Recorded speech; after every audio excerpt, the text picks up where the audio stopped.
How to log into CitiBank online banking. Hi everyone, welcome back to our channel. In today's video I'll guide you on how you can log into your CitiBank online banking account, so make sure to watch the video till the end. In order to log into your CitiBank online banking account, just go to citi.com. I will also make sure to drop a link below. Remember, we're talking about online banking and not mobile banking.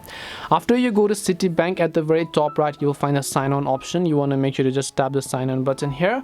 All you have to do is simply make sure to enter your user ID and then make sure to enter your password. If your details are correct, you can tap the sign on option and then you'll be successfully signed in. If you happen to forget your password, you can tap the forgot password option that you can find over here to reset it. If you have not yet enrolled for your online banking, you can just tap the enroll for online banking option in order to sign up for online banking. But to give you a basic idea, this way you can basically sign into your CitiBank online banking account. Hope this video was very helpful. If you have got any more questions, feel free to leave them down. Thank you for watching and see you soon in our next video.